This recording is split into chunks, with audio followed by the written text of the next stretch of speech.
Qui veut jouer à Donjon Dragon? Oh! Alors, pour les gens qui écoutent en version audio, Pierre-Philippe vient de sortir une épée longue de 7 pieds. Oui, je viens de sortir une gigantesque épée que je tiens dans mes mains pour annoncer. Hey, encore, bienvenue tout le monde à ce nouvel épisode de Bélien. Dans le fond, notre campagne Donjon Dragon pour la chaîne de Coups Critiques.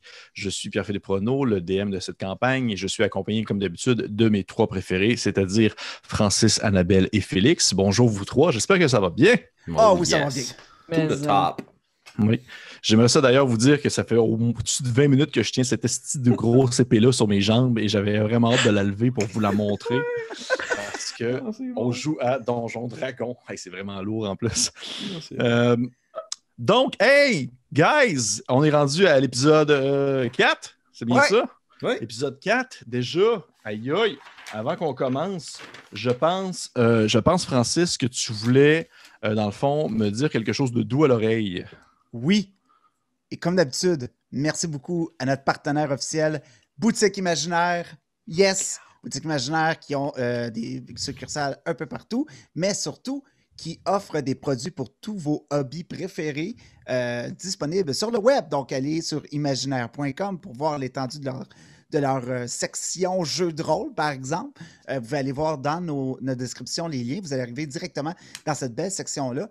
On me dit aussi que c'est shipping gratuit à l'achat de 59 $ si vous commandez du Québec, de l'Ontario ou du Nouveau-Brunswick, mais aussi ils shippent à l'international, donc partout au Canada. Si vous écoutez en France, en Europe, n'importe où, ils peuvent envoyer tous ces petits objets précieux à votre cœur directement à votre porte. Donc, merci beaucoup à Imaginaire de t'aider à concevoir cette magnifique série qu'est Obélier. Merci beaucoup.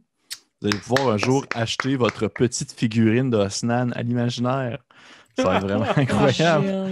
Imagine. Non, mais plus sérieusement, merci beaucoup l'imaginaire. Comme à chaque début d'épisode, je vais plugger dans le fond un fait sur moi qui a vécu quelque chose à l'imaginaire. Est-ce que vous le saviez qu'à l'imaginaire, j'ai acheté le jeu Terraforming Mars, qui est probablement le jeu de société auquel j'ai le plus joué de toute ma vie. Et c'est probablement le seul jeu de société où je suis bon, en fait. Wow! Oui, je vous conseille fortement. Si jamais vous ne connaissez pas ça, c'est un jeu de colonisation de la planète Mars. Ça vaut vraiment la peine. Jouer? Hey, c'est vraiment bon pour de vrai. Bref, avant toute chose, avant qu'on commence, qu'on continue en fait notre aventure, je crois également que Annabelle, je pense que tu voulais aussi me hurler quelque chose au visage. Tendrement, tendrement. Oui. Mais ouais, effectivement, on a une nouvelle aventure avec un habitué des podcasts qui n'est pas un habitué des jeux de rôle. Je parle bien entendu du très célèbre PH Quentin du podcast Sans Filtre qui va venir se joindre à nous pour une partie de DCC qui ressemble beaucoup à Donjon Dragon, mais old school avec une touche de science-fiction et ça va s'appeler Mangrel à manger, mais serviteur. Oui. Alors, surveillez nos réseaux sociaux, ça va sortir bientôt et c'est pas mal trippant. Oui, ça va être très trippant. Vous savez, back in the days, j'étais assis autour d'une table toute petite avec PH Quentin à jouer à Donjon Dragon à genre mes 19 ans. C'était incroyable. Wow. Avant qu'il devienne une superstar. Bref. Hey, je pense qu'on va commencer ça. Avant toute chose, je vais déposer mon épée parce que ça commence à être lourd. J'ai vraiment peur de comme briser. De quoi? Ça, c'est le genre de choses... s'il te plaît. Le genre de choses que tu entends juste dans un podcast de RPG. Je vais juste déposer mon épée avant de commencer. Un instant, je vais déposer mes 2 fléaux que j'ai dans chaque main. C'est ça. Mais bref, je pense qu'on va y aller avec l'introduction. Puis après ça, on se lance dans l'aventure de Obélien.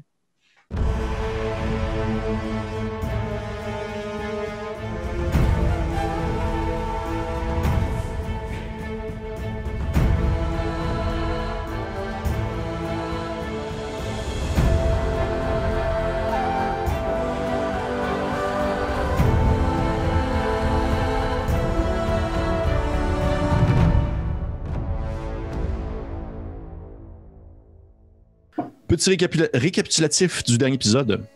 Le dernier épisode a été un moment de shopping, si on veut en quelque sorte. Nos aventuriers sont partis de la ziggourate de Ramansoul et ils sont allés magasiner en quelque sorte, ou plutôt ils sont allés se promener au travers des locaux afin de peut-être justement apprendre un peu plus les mœurs et les coutumes de l'endroit, acheter des vêtements qui pourraient être vraiment plus, disons, utiles également à l'ambiance un peu plus désertique aussi. Et ils ont rencontré divers individus qui leur ont soit offert de la viande crue d'antilope ou encore des morceaux de linge agencés à leur couleur de yeux.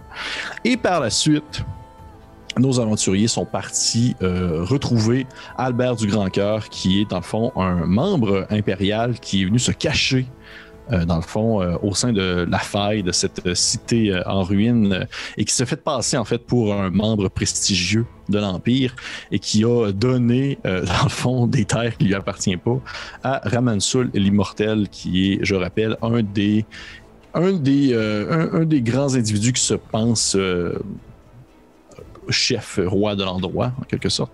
Un Dragonborn, un enfant de dragon de couleur or. Et l'aventure s'est terminée, en fait, sur le moment où est-ce que les aventuriers décident de se reposer un peu dans la maison de Albert du Grand Cœur. Et au moment même où est-ce que pour terminer vraiment l'aventure, notre cher Osnan avait entendu un bruit de grognement en provenance du souterrain, parce que je rappelle, comme ça a été mentionné aussi dans d'autres épisodes, il y a dans le fond des espèces de plusieurs réseaux souterrains qui semblent connectés un peu partout dans la ville, comme s'il y avait plusieurs niveaux à la cité en ruine, dont un niveau qui serait encore enfoui sous les roches. Fait qu'on va pouvoir commencer ça, messieurs et dames.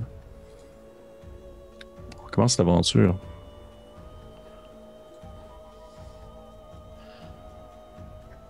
On n'est pas, encore une fois, au moment où est-ce que, on va dire au moment où est-ce qu'on peut apercevoir quelque chose, on ne se retrouve pas, dans le fond, au sein de la cité en ruine, au sein de la faille, au sein de la croisée des chemins. On est au cœur de l'Empire. On est au cœur de l'Empire dans une nuit éclairée, alors que, dans le fond, 1001 étoiles percent le ciel de leur petite lueur, permettant ainsi à n'importe qui de pouvoir se déplacer dans cette grande capitale impériale au bord, dans le fond, de la mer d'Azur.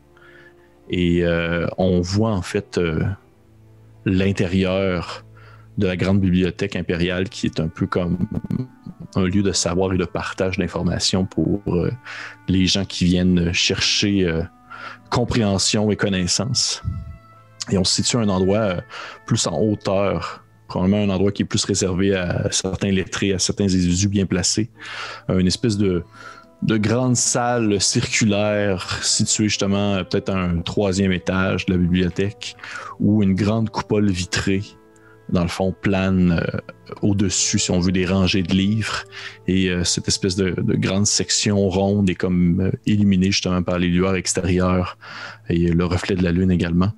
Et on a probablement en fait une Nayru penchée par-dessus un volume ouvert en train de lire, dans le fond, quelques passages sur l'histoire impériale. Probablement en fait que tu as comme ton livre devant toi ouvert, que tu es en train de dévorer à une vitesse assez alarmante, puis qu'à ta droite, tu as genre la pile de livres que tu as déjà lu, qui est comme une espèce de petite montagne, puis à ta gauche, l'espèce de pile de livres que tu vas lire prochainement, qui semble, dans le fond, s'accumuler à mesure que tu lis les livres. C'est comme si tu faisais vraiment le tour de tous les ouvrages qu'il y avait dans la place. Et c'est la nuit. C'est un moment où est-ce que, dans le fond, normalement, la bibliothèque serait fermée. Mais, veux pas, t'as été capable de convaincre les gens de ton bien fondé et aussi de ton travail de diplomate en terre impériale pour justement comprendre mieux possible l'Empire et ainsi assimiler l'information qui repose sur cette si vieille institution, je dirais ça comme ça. Et tu es en train de probablement justement lire un ouvrage qui parle des premiers empereurs qui ont mené, si on veut, certaines guerres un peu plus au nord pour l'appropriation des terres. Et tu aperçois un peu à ta droite une petite lueur provenant d'une chandelle qui semble virevolter dans les airs, dans l'obscurité, ou du moins dans l'obscurité pour quelqu'un qui ne verrait pas dans la nuit comme toi, là, alors que tu peux très bien percevoir. Je parle vraiment pour les gens qui écoutent d'un point de vue extérieur, là. Mais toi, tu perçois très bien cette petite forme bossue, mais très bien attentionnée, qui se déplace très lentement en se faisant un peu frotter les pieds sur le sol d'un aide bibliothécaire avec qui tu t'entends habituellement très bien, que tu as rencontré, qui se nomme Calvin Dubois Flottant. Et tu vois qu'il s'approche de toi pendant que tu es en train de lire ton volume, puis il a comme ses petites lunettes sur le bout du nez. Puis il fait Oh, je vois les empereurs guerriers de l'Empire. Un ouvrage, ma foi, très violent, Madame Neyru. Je peux répondre? Ben, absolument, oui. Non, je fais ta voix. Vas-y. Je me parle à moi-même. Vas-y. Certes, oui, les actions qui ont été posées peuvent être considérées comme étant violentes, mais ce qui m'intéresse, en fait, c'est la pensée derrière. Ce pourquoi on en est venu jusque-là. Ça serait intéressante perspective, ma foi, mais ça serait à se demander pourquoi est-ce que le loup chasse? Pourquoi est-ce que le renard en vient à aller chercher dans le terrier les petites bêtes? Je crois que c'est au cœur même de l'homme de vouloir conquérir son voisin. Vous ne croyez pas? C'est une excellente question, mais c'est aussi ce que je crois diffère les hommes des autres animaux. C'est que sa pensée est plus critique et qu'il fait un choix concret d'aller dans le terrier et d'aller chasser le mouton. C'est okay. C'est une espèce de petit bonhomme d'à peu près genre 60 ans passés, les cheveux un peu dégarnis. Définitivement la peau excessivement pâle parce qu'il a vécu probablement le plus clair de son temps à l'intérieur de la bibliothèque. Puis c'est souvent des petites lunettes rondes qui pointent sur le bout d'un espèce de petit nez crochu à la manière d'un vautour. Tu sais, dans un autre contexte, cette personne-là serait vraiment effrayante à rencontrer dans le coin d'une ruelle. Sauf que dans l'intérieur d'une bibliothèque, clairement, tu dis ce gars-là, il connaît vraiment la place. Puis face à ta remarque, il se met comme à réfléchir un peu, puis il fait effectivement, c'est vraiment à réfléchir sur le droit et le choix. Nous avons le choix d'agir de la sorte. Nous avons la réflexion mentale. Puis tu vois qu'il parle un peu sur son espèce de diarrhée verbale du fait qu'il ne doit pas avoir beaucoup de gens avec qui parler. Là. Fait que, il en profite quand il voit des gens qu'il connaît. Et au même moment où est-ce qu'il est dans cette espèce de élan-là, tu te surprends à voir, à comme peut-être jeter un coup d'œil à ton volume devant toi et à le voir, dans le fond, illuminé, si on veut. Un peu comme s'il y avait vraiment une lanterne qui planait par-dessus lui. Et tu lèves un peu les yeux et tu vois en fait les autres objets sur la table à côté de toi aussi s'illuminer de la même manière, d'espèce de grande lueur blanche très forte. Et à ce moment-là, Calvin cesse son espèce de lancer verbal et tu vois dans le fond au travers de ses lunettes une espèce de lueur blanchâtre qui semble venir en fait de l'extérieur et tu peux lever la tête et apercevoir en fait depuis l'espèce de coupole vitrée une gigantesque lumière blanche qui envahit et qui éclaire au complet la capitale impériale et rapidement toi et Calvin vous la voyez dans le fond se déplacer à une vitesse impossible à savoir, à calculer. Et celle-ci va tranquillement se plonger jusque dans les montagnes pour disparaître dans le fond. Et probablement qu'à ce moment-là, il y a comme un certain silence qui s'installe où tu vois que Calvin est vraiment comme, on va dire, silencieux, vraiment comme s'il venait de vivre quelque chose qui n'a jamais été vécu par personne d'autre. Et immédiatement après, tu commences à sentir un espèce de vombrissement, comme si la terre tremblait à l'impact de quelque chose. Et tu peux même apercevoir, dans le fond, probablement les vitres de la bibliothèque commençaient comme à avoir des espèces de petites graphines, comme s'il y a quelque chose qui faisait une pression sur elle. Une espèce de... Et aussi dans les vitres de Calvin. Puis tu vois, Calvin, à ce moment-là, il fait « Oh, Madame Ney, je crois que vous allez devoir partir. C'est partir. Je dois fermer la bibliothèque. Il se passe probablement quelque chose. S'il vous plaît, veuillez prendre vos choses et vous lever. Je dirais, tu vois qu'il semble vraiment être très confus face à ça. Est-ce que tu te lèves et tu quittes? Mais non. Je vais rester avec lui. OK. Puis qu'est-ce que tu fais? Tu souhaites essayer de le rassurer? Plus comme faire le tour de la coupole, évaluer les dégâts, essayer de regarder à l'extérieur, mais comme être avec lui, être avec la bibliothèque, pas s'abandonner l'un l'autre. OK, parfait. Tu fais le tour probablement de la coupole, jetant des regards au ciel où est-ce que tu aperçois en fait encore une fois les lueurs des étoiles et tu essaies de jauger à quel point est-ce que le risque que tout s'effondre, toute la vitre dans le fond s'effondre, tu essaies de voir à quel point ça pourrait être dangereux, puis probablement qu'à ce moment-là, on aperçoit les étoiles et on a une espèce probablement de zoom sur les étoiles et au moment où ça dézoome, on aperçoit peut-être les mêmes étoiles mais au travers de la fenêtre ouverte de la maison de Albert du Grand-Cœur.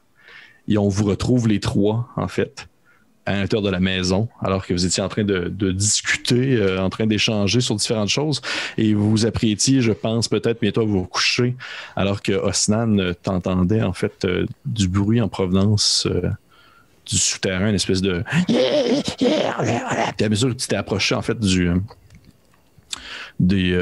l'espèce d'entrée souterraine qui semble avoir été bouchée avec le temps, le bruit semblait s'éloigner et disparaître. T'es le seul à avoir entendu. Tu vois que les autres sont probablement soit en train de discuter ou sur le bord de se coucher. Mon souvenir, il s'ostinait. Oui, c'est souvent ça, oui. Ouais.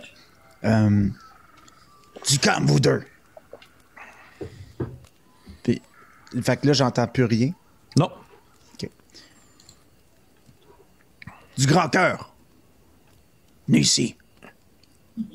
Tu le vois revenir. Tu sais, il était comme encore en train de probablement cuisiner en fait la bouffe parce que il y avait notre cher Alphonse qui avait donné la viande crue d'antilope en lui disant dans le fond de l'occuper, puis tu le vois revenir probablement encore cette espèce de petit impérial là, les cheveux un peu fous, l'espèce de barbe pas faite, un petit peu gras mais pas trop, tu sais, classique romain un peu bourgeois là.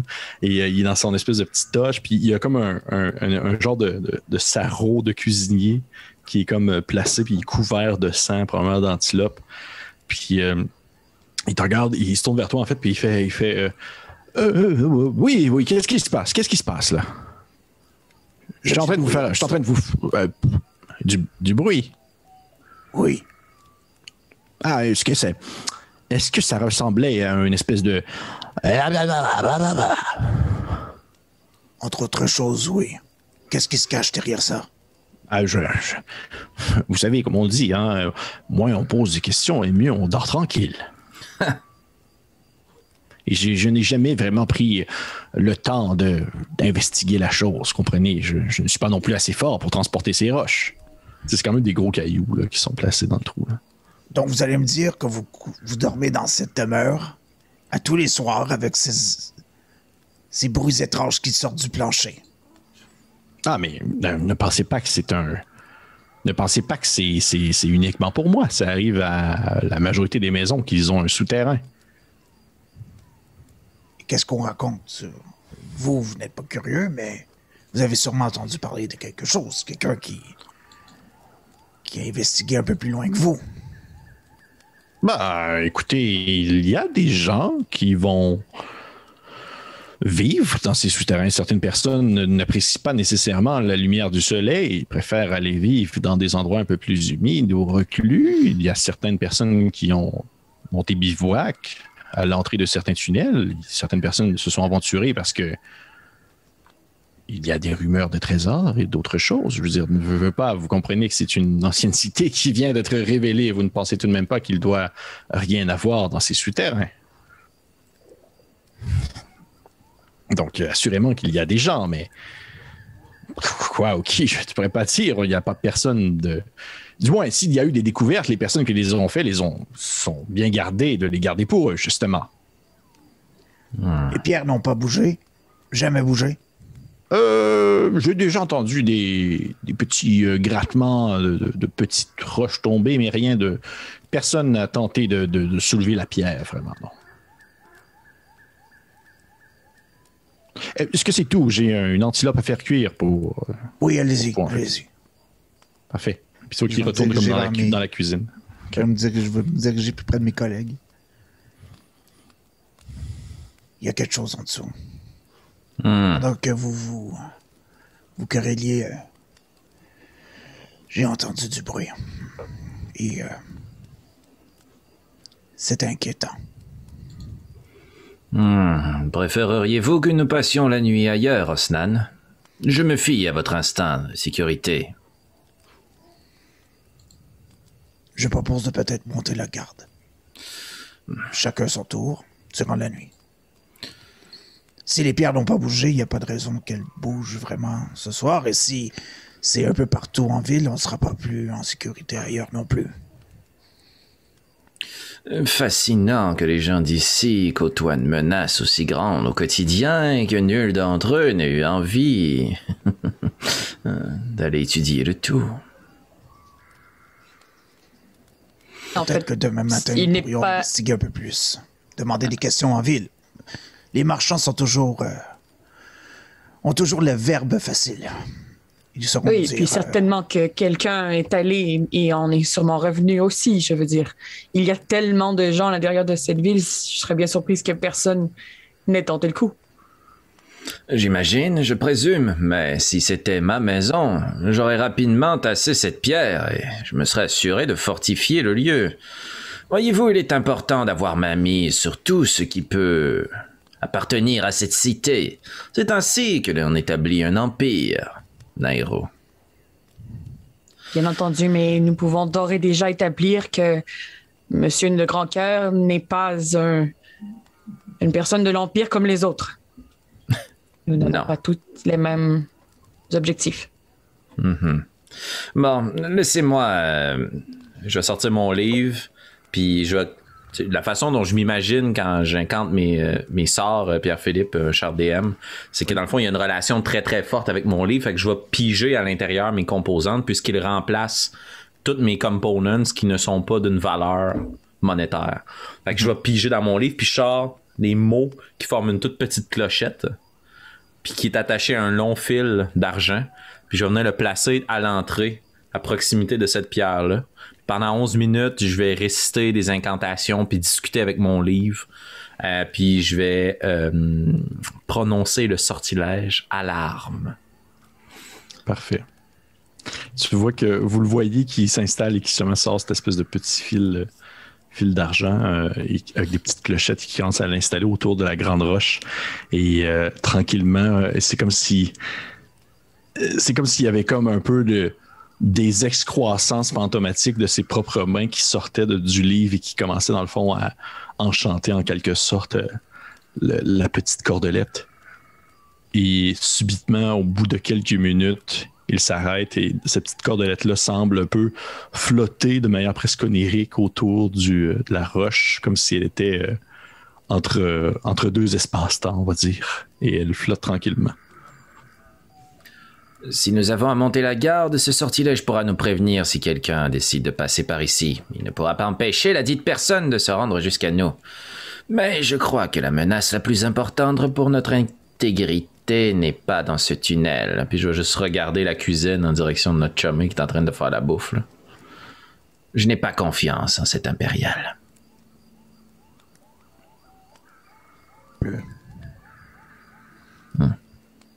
S'il était capable de doubler une figure aussi imposante, il a probablement d'autres trucs dans son sac. Bon, je vous laisse évidemment faire les premiers tours de garde. Puis je vais me diriger dans un coin pour... Mais c'est sûr qu'au moment même, où est-ce que tu te diriges dans un coin, il y a justement Albert du Grand-Cœur qui sort de la cuisine avec ton antilope cuite. Oh yeah. Puis il installe ça en fait sur une grande table avec comme quelques petits légumes terreux là, qui proviennent de la terre, des genres d'espèces de pommes de terre désertiques, puis qui sont comme un peu plus asséchés sur le long, ainsi que certains fruits probablement achetés au marché. Puis il installe ça comme sur la table, puis il vous regarde avec un air quand même assez satisfait, puis il fait Eh bien, si vous voulez manger, c'est maintenant. Vous dormirez mieux après, je crois. Monsieur Alphonse. Il fait une espèce de petite, pas une révérence, mais définitivement une espèce de petit mouvement de respect envers une figure autoritaire de l'Empire. Là. Je suis très satisfait. Il n'est pas sur le bord d'être liché les pieds, mais pas loin. Je vais m'attabler dans ce cas-là. Puis je vais inviter mes collègues à le faire, ainsi que lui à joindre à nous. Puis on va rompre le pain, c'est une telle chose de présente, sinon la vieille carotte. Ben, tu vois que c'est des espèces de. Il y a des espèces de pain plat. Yes! Ouais. Qui sont comme installés avec une sorte de sauce un peu. Et oui, au moment où vous installez, il commence à vous servir, puis tout ça, puis il s'assoit, puis il fait. Écoutez, je voudrais prendre quelques secondes pour m'excuser de mon comportement et d'avoir tenté de m'enfuir plus tôt au courant de nos discussions. Je voudrais vous remercier d'avoir pris le temps d'être venu me voir et de m'avoir fait part de votre discussion avec Ramal Soul, l'immortel. Tout de même, j'aimerais savoir un peu si votre idée aurait évolué concernant la possibilité d'aller lui dire qu'au final, je ne suis qu'un escroc qui lui a vendu rien du tout en échange de nombreux produits et autres. Cela dépendra évidemment de l'aide que vous allez nous fournir. Vous avez parlé de la possibilité de nous mettre en relation avec un autre notable de la faille. Oui, Mogadam.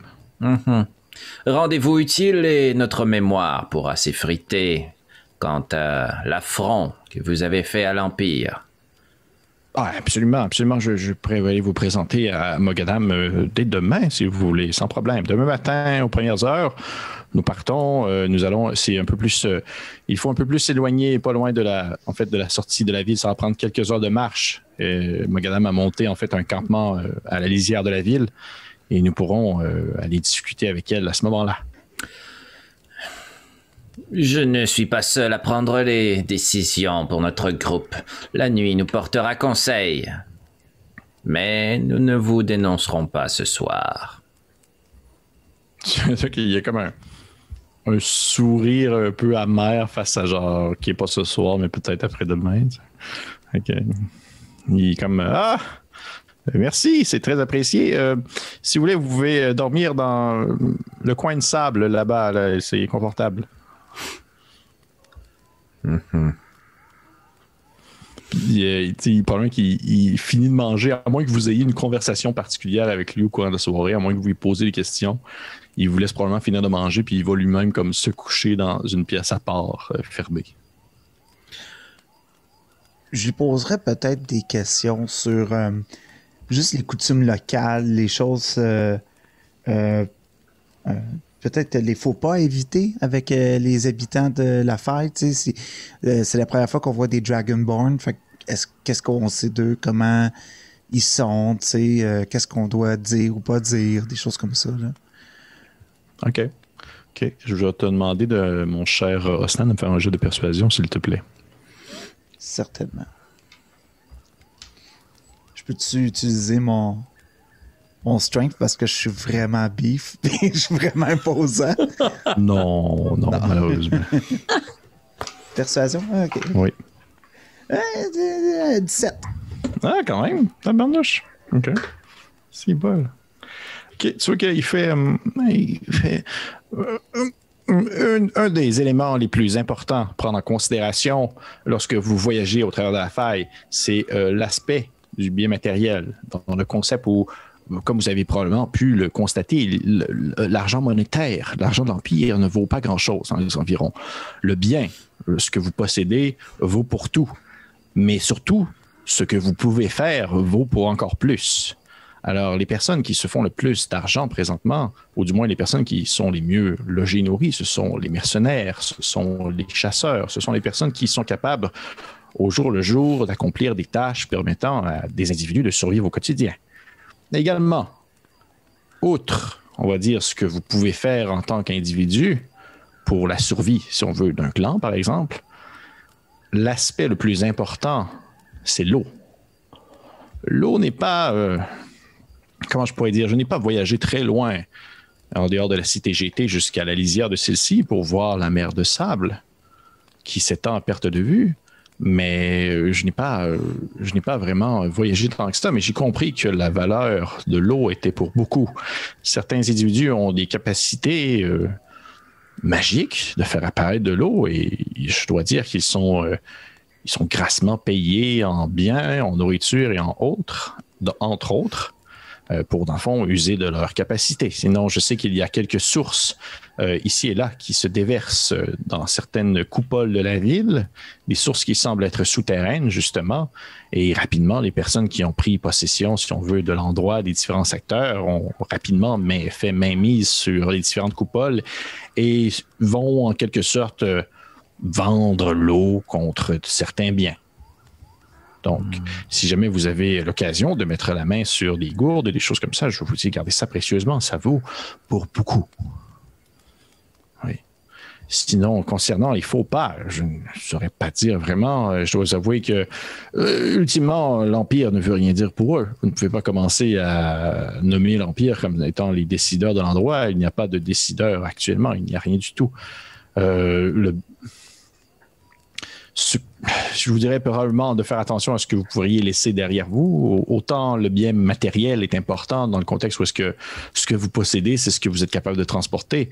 Autant si vous laissez, par exemple, une arme sur le sol, elle va disparaître rapidement. Nous sommes dans des ruines.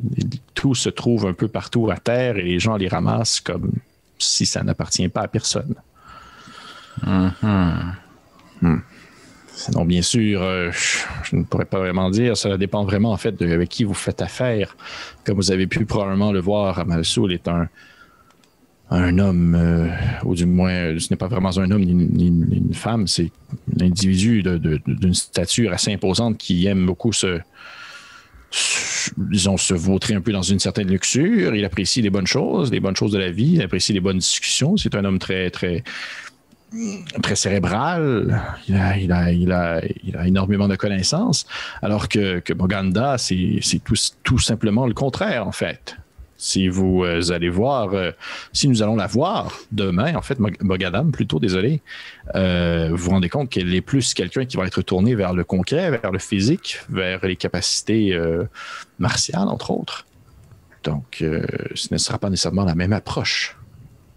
Que savez-vous sur le passé de Mogadam et de Ramal Soul? Qui était-il avant d'arriver dans la faille? Mogadam a toujours été une chef de tribu. Depuis, de ce que je sais, du moins, elle a toujours voyagé avec ses différents serviteurs, en quelque sorte, ses guerriers plutôt, comme elle les appelle. Et ils ont toujours voyagé à gauche et à droite, vivant un peu du pillage et de la chasse. Et lorsqu'ils ont aperçu, en fait, la ville, ils ont tout simplement mis pied à terre. Je crois que c'est temporaire. Selon moi, elle va se lasser rapidement de l'endroit et va vouloir repartir pour un autre raid, probablement plus au sud ou autre chose. Elle doit être probablement actuellement en train de refaire des forces. Concernant Ramal Soul, je dois vous avouer que c'est un peu plus secret. Les enfants de dragon sont une espèce que je n'avais jamais aperçue avant d'arriver ici. Tout comme vous, Monsieur Osnan, je crois que je crois que c'est la première fois que je vois quelqu'un de votre espèce, même si j'en ai déjà entendu parler à mesure de me tenir justement dans les environs. Mais les enfants de dragon semblent venir vraiment plus loin à l'est. Il semblerait qu'il y aurait peut-être même certaines cités qui ne seraient que constituées d'enfants de dragon. Concernant Ramal Soul, je crois que c'est probablement peut-être une sorte d'explorateur en quelque sorte. Et il habite, je crois que ses origines sont très très loin à l'est et qu'il a traversé le désert avec son peuple pour des raisons qui m'échappent et qu'il a tout simplement mis pied à terre ici. Et Mogadam, il y en a... c'est un enfant de dragon aussi? Non. Mogadam, c'est une... tu vois qu'il cherche le bon mot, mais il n'est pas vraiment comme... C'est pas vraiment le terme, probablement, pour décrire ça vraiment en langage commun. Fait qu'il fait... elle est comme... de la tête aux hanches, c'est un humain, mais des hanches jusqu'aux pieds, ça a un corps de cheval. Je crois qu'ils appellent ça un centaure ou quelque chose comme ça. Et De Mogadam et Ramalsoul, qui est arrivé en premier dans la faille? Je ne sais pas. Je ne sais pas. Quand je suis arrivé, les deux étaient là. Il y en a probablement d'autres aussi que je ne connais pas. Y a-t-il des tensions entre les deux? Ben, définitivement, les deux n'ont pas la même approche du tout. Mogadam semble être beaucoup tourné vers l'immédiateté, alors que Ramalsoul, comme vous avez pu le constater, il aime prendre son temps et ils sont présentement en train de creuser sous la ziggourate et c'est un homme de secret, donc assurément, ça doit hériter Mogadam à un certain point puisque il semble toujours vouloir agir derrière les rideaux alors qu'elle se pavane, si on veut, devant les gens en général. Elle est plus du genre à vouloir faire de manière à ce que tout soit extravagant, en quelque sorte. Donc, je vous avoue que probablement que, outre leur comportement habituel, ils doivent tout simplement se trouver un et l'autre excessivement insoutenables. Et ils le savent. Ils le savent que les deux ont une bonne mainmise sur la cité, dans le sens qu'ils sont des leaders naturels. Et il y en a d'autres, mais comme je vous dis, cette ville est gigantesque. Je n'ai pas eu le temps de rencontrer tout le monde non plus. En ce qui concerne les terres impériales que vous avez cédées injustement, quel était l'intérêt de Ramalsoul? Oh, je crois que, comme je vous ai dit, l'individu semble être très porté vers l'exploration et l'implantation de nouveaux commerces et de nouveaux liens diplomatiques. Donc, je crois probablement qu'il voulait tout simplement posséder des terres pour éventuellement y installer un avant-poste ou quelque chose, mais il n'a jamais mentionné l'intention de guerre ou d'envahissement. Je vais prendre des notes dans mon grand tome. Est-ce que vous avez d'autres questions ou je peux aller me coucher? Il se fait tard et j'ai tout de même pris le temps de cuisiner une antilope, ça a été long. Vous êtes encore en vie? Oui, vous aussi. Allez vous coucher. Il savait pas trop, il savait pas trop comment. Il a juste essayé de lâcher une craque, ça n'a pas marché. Je vous souhaite bonne nuit et demain matin, nous allons voir Mogadam si c'est ce que vous souhaitez. Sinon, je peux vous faire un tour guidé de la ville, ou du moins ce que j'en sais. Bref, je vous souhaite bonne nuit. Il quitte rapidement, fermant la porte derrière lui. Et vous l'entendez, la porte se barre. En fait, c'est comme une espèce de loquet. Et vous retrouvez les trois seuls dans cette pièce obscure. Dans le fond, on va dire sa pièce principale qui est un peu comme la cuisine, la salle à manger, plus l'endroit où vous dormez, plus la descente de cave, plus la porte qui mène à l'extérieur.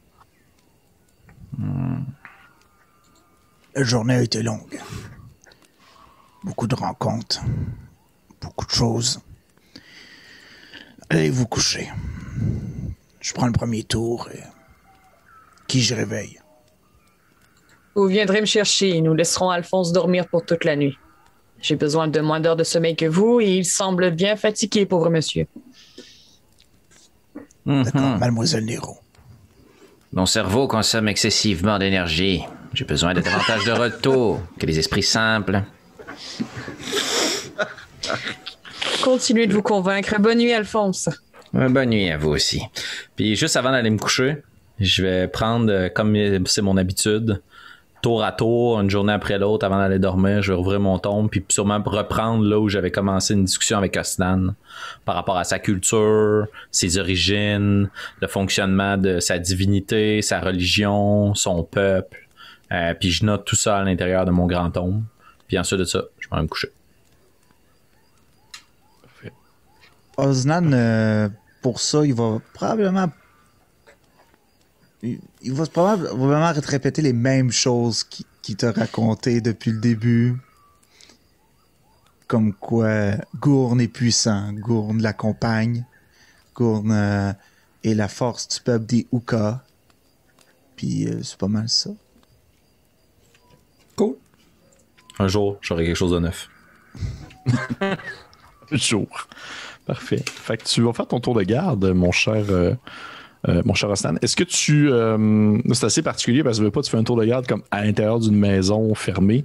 Est-ce que genre tu regardes par la fenêtre ou est-ce que tu restes comme accoudé dans un coin? Est-ce que tu prends ça plus relax ou t'es vraiment comme au garde-à-vous et tu fais des tours autour de la maison en carré? Là? Comment tu... Probablement, je l'imagine probablement s'accoter contre un des murs ou un pan de la tente, là, tu sais. Puis, tu sais, de regarder d'un coin de l'œil, entendre, voir s'il n'entend pas du bruit qui vient encore dessous les rochers. Puis, un œil moins attentif, peut-être vers la porte, je te dirais. Mais, tu sais, il y a le temps, anyway, là. Oui, l'alternance. L'alternance entre les deux, là. Parfait. Moins inquiet par du grand cœur, je te dirais. OK. Parfait. Tu vas pouvoir me faire un jet de perception, s'il te plaît. Certainement. Perception, ça va être 11. Il y a rien qui te saute vraiment au visage, littéralement comme figurativement. Là. Ça serait un peu effrayant, ça c'est le cas. Mais il n'y a rien du tout qui se passe. C'est assez tranquille, tu vois, que de temps en temps, tu as peut-être l'impression d'entendre justement un fameux bruit venant du sous-sol, alors que tu te rends compte que c'est probablement juste une roche qui a glissé puis qui se met comme à tomber sur d'autres cailloux et faire comme une suite de sons louches. Sinon, tu vois que même la nuit, la ville semble être assez active, dans le sens que tu vois beaucoup de gens passer par les fenêtres qui semblent se déplacer, aller ailleurs, des personnes qui discutent. Tu sais, c'est spécial parce que on dirait qu'il y a comme tout le temps ce petit bruit d'ambiance de personnes qui discutent en arrière-fond et qui se parlent dans plein de langages différents, qui est toujours présent. Puis là, vous vous étiez peut-être dit qu'à la nuit tombée, ça allait se calmer, mais ça continue. Ça demeure le même petit bruit. Puis ultimement, tu t'en rends même plus compte. C'est probablement qu'un jour, tu vas quitter la cité, puis tu vas te rendre compte à quel point ça peut être silencieux, le monde. Là. Mais là, tu as tout le temps cette espèce de petit bruit de fond qui demeure, de gens qui discutent et qui jasent. Et rapidement, ton tour de garde passe. Et t'en reviens à les réveiller Nairou. Probablement que j'imagine que vous êtes tous couchés un peu dans un coin de la pièce avec vos sacs de couchage confortables. Parfait. Fait que Nairou, tu te fais réveiller par une grosse tortue de 7 pieds. Comme d'hab. Comme d'habitude. Parfait. Toi, de ton côté, Nairou, ton tour de garde, est-ce que tu le fais, est-ce que tu vas sur le dessus de la maison? Comment est-ce que tu vois ça? Je vais m'installer comme dans j'imagine qu'il doit avoir un angle où, comme un coin où je verrais un peu d'un coin de l'œil la porte, puis d'un autre coin de l'œil la genre de descente qui est parsemée de clochettes. J'irai m'installer là. Un livre sur les genoux. Fait que je me fierai un peu plus à mon ouïe qu'à ce que je vois, mais de temps en temps, c'est sûr que je vais lever les yeux pour regarder la porte, regarder par la fenêtre. Je suis très curieuse aussi de ce qui se passe à l'extérieur. Fait que je vais faire ça et je vais aussi faire détecter la magie afin de voir dans un cercle de 30 pieds qui, j'imagine, inclut la profondeur du sol. Absolument. Donc voilà, c'est ce que je ferais. Okay. Fait que je me placerais proche de la descente de pierre, puis je vais faire mes incantations pendant une dizaine de minutes et détecter la magie. Tu vois que tu commences à faire des petits mouvements de main assez rapides pour faire des petites incantations, puis tu as quelques petites réflexions qui viennent à ta divinité. Et tranquillement, tu as des espèces de petits croissants lunaires un peu bleutés qui se mettent comme à jongler entre tes doigts. Puis à ce moment-là, ces espèces de petites demi-lunes, dans le fond, virevoltent un peu partout autour, allant comme à terre, en allant comme fouiller un peu les endroits à 30 pieds autour de toi. Définitivement, tu vois, il y a dans le fond de l'abjuration, où est-ce que tu es présentement à cause du sortilège de alarme qui a été fait par notre cher Alphonse.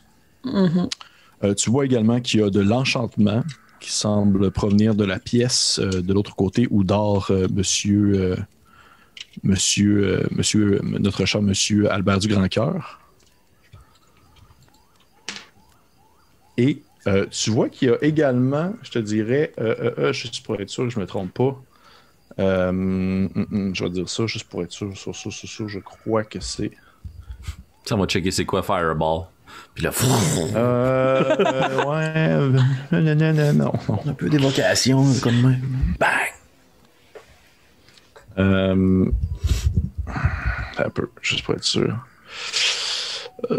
Tu vois tu vois de l'évocation qui semble apparaître très rapidement et disparaître dans les souterrains situés comme en dessous de toi.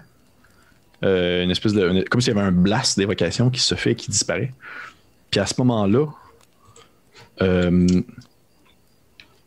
tu entends vraiment le son très net de la petite alarme placée par Monsieur Alphonse, qui se met comme à gigoler. Parce qu'Alphonse, je rappelle que c'est 20 pieds quand même autour de la zone. C'est un cube.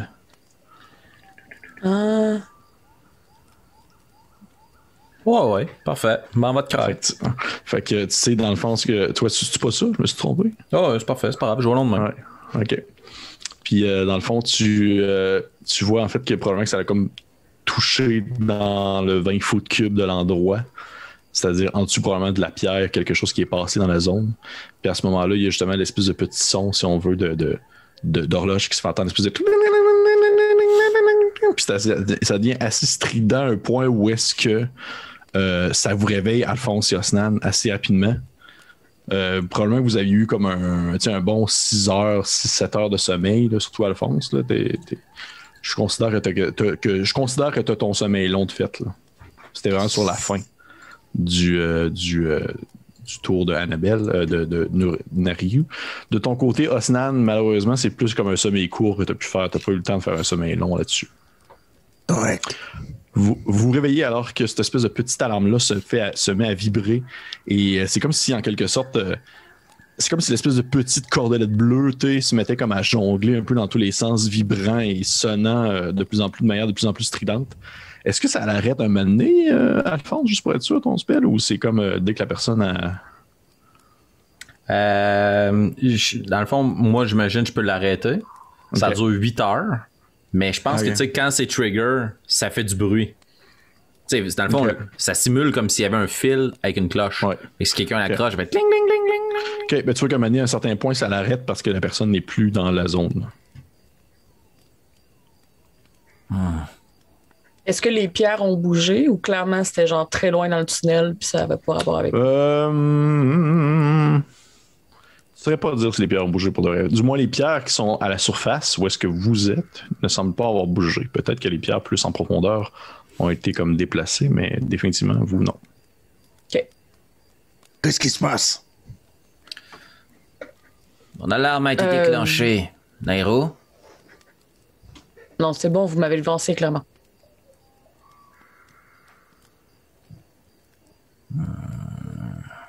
Avez-vous entendu quelque chose dans la chambre d'Albert? À part vos clochettes stridentes, non. Par contre, quelque chose se trame en dessous. Il y a de la magie. Eh bien, alors que nous sommes tous réveillés, j'aimerais que nous planifions les prochaines heures de notre collaboration. Que désirez-vous faire? Explorer les souterrains ou... Et où tu entends une voix qui dit Aidez-moi! Juste moi? Oui, tu vois que c'est dans ta tête.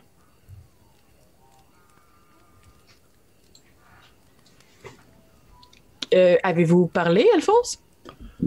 Comme si c'était la voix d'Alphonse. Non. Mis à part la question que je viens tout juste de vous poser, Nairo. Oreille pointue, aidez-moi! Est-ce que c'est la première fois que ça m'arrive? Oui.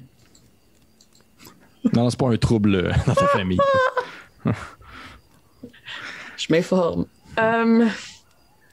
Ok, clairement, je vais zone out. Je sais pas si les deux autres continuent de parler, là. Ouais, probablement qu'on a comme une passe où est-ce qu'on les voit faire... Puis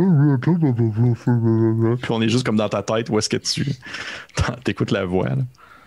Je vais juste dire très bas. Oui? Hey, aidez-moi! Sous la pierre! Je vais répondre dans ma tête, pas à haute voix, voir si ça marche. Oui. Qui êtes-vous? Toi, il y a comme un silence dans ta tête. Puis à un certain moment donné, ça reprend, puis ça dit Grain blanc, aidez-moi, pris sous la pierre, perdu des parents.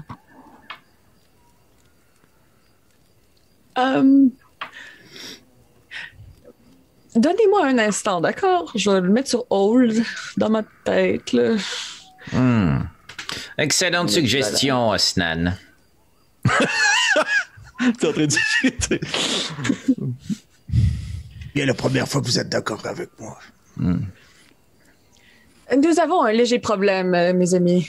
Un être tente de communiquer avec moi par la pensée. Pardonnez-moi, je crois que je vous ai mal compris. Quelqu'un vous communique par la pensée. Oui, et il semble que cela vienne de sous la pierre. On tente de communiquer avec moi par télépathie.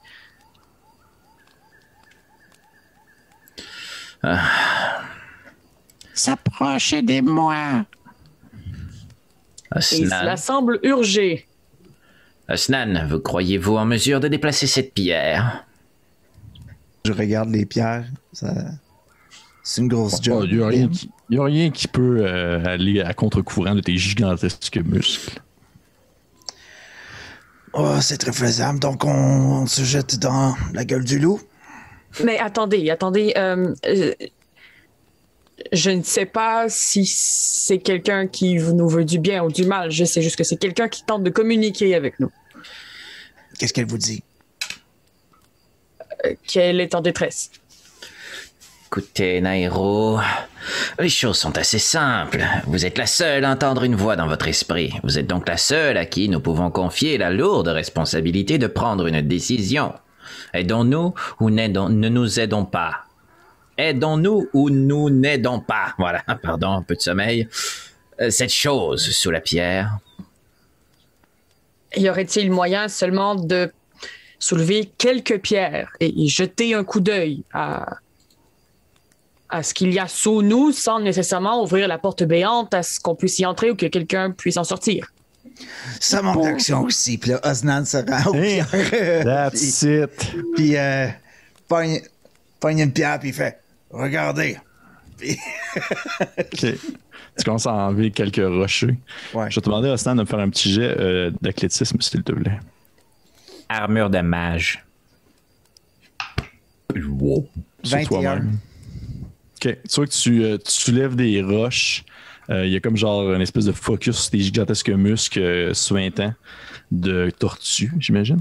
Et vraiment. Non, c'est ça. Non, j'imagine. Hein? Et tu commences à enlever, dans le fond, quelques cailloux. Et Nairou, tu vas entendre dans ta tête...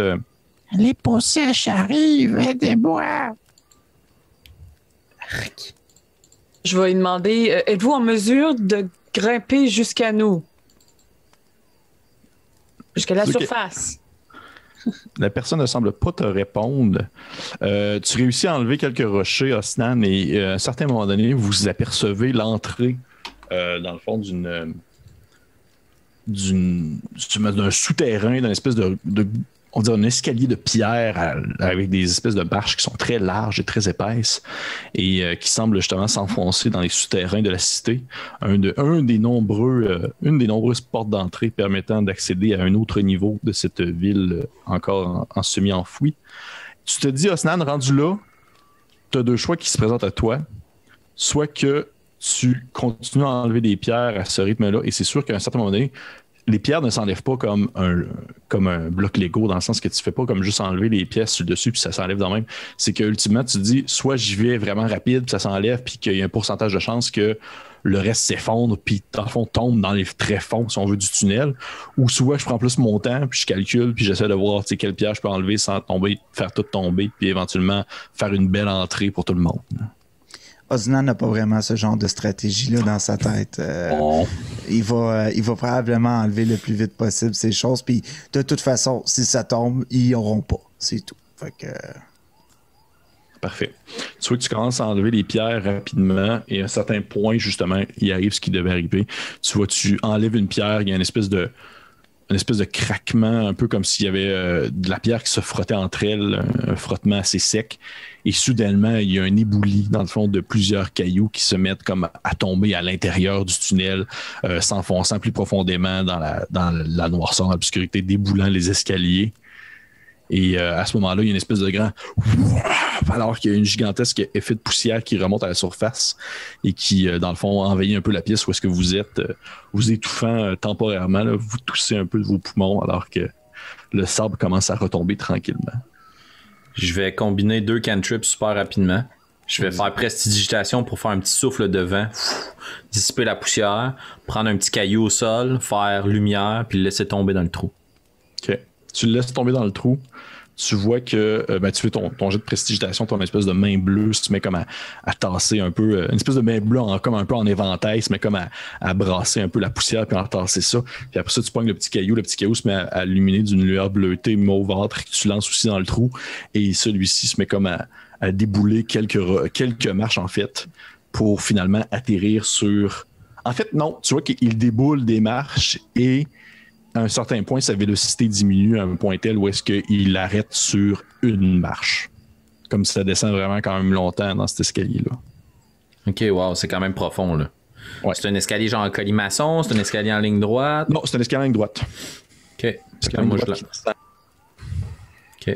vais parler dans le trou. Grain blanc, est-ce que vous m'entendez? Y a-tu entendu ça dans ma tête aussi? Il n'y a rien qui te... Tout ce que tu entends, c'est l'écho de ta propre voix. Et dans le fond, des espèces de grattements, comme si des choses semblaient se déplacer justement dans les souterrains. Mes amis, la voix en détresse semble avoir disparu. On tous travaille et ne pas aller jusqu'au bout.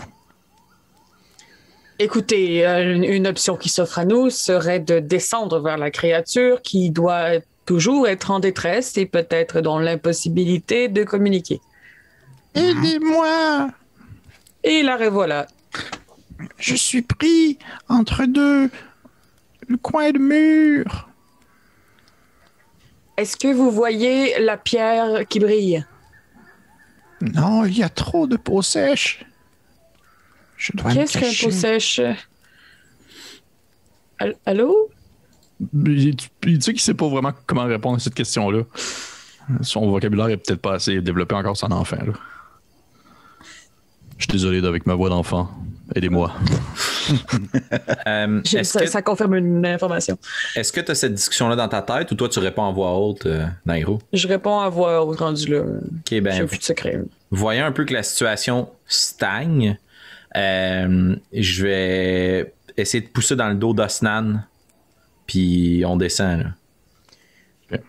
Juste avant, Oslan va, avec son marteau dans les mains, va lui montrer vers toi, Alphonse, un peu de lumière serait la bienvenue. Je vais prendre mon lit, puis c'est comme si je sortais une petite mouche à feu, puis je vais juste l'écraser sur le marteau, puis là, wow, il y a une lumière mauvâtre. Merci. Alors, les roues, vous venez aussi? Puis Oslan est déjà en train de descendre en bas. Oui. Puis je suis mêlé, là. Je suis mêlé comme un jeu de cartes. Là. Je descends, mais ça va pas très bien. Là. Okay. Donc, j'imagine que on va dire l'alignement de marche, c'est Osnan, Alphonse et Nairou. C'est bien ça? Mm-hmm. Roger. Parfait. Osnan, tu descends ton espèce de grand marteau illuminé par la lueur mauvâtre très associée à Alphonse. Tu commences à essayer de justement descendre dans cette espèce de c'est un peu rock'n'roll dans le sens que la pierre justement tombait un peu partout, elle s'est fracassée, elle s'est cassée, fait que t'as pas vraiment une belle entrée super bien faite. Tu te dis que la descente ça va dans le contexte où est-ce que admettons que vous voudriez sortir rapidement, probablement que ça va être un peu plus touché là. Probablement qu'il va y avoir une petite escalade un peu un peu ninja à faire à ce moment-là, mais tout de même, tu réussis à descendre très bien, dans le fond, jusqu'au niveau, si on veut, des marches qui sont libérées par la bière. Tu es suivi par Alphonse qui se tient vraiment pas très loin de toi et Nairou, tu fermes la marche.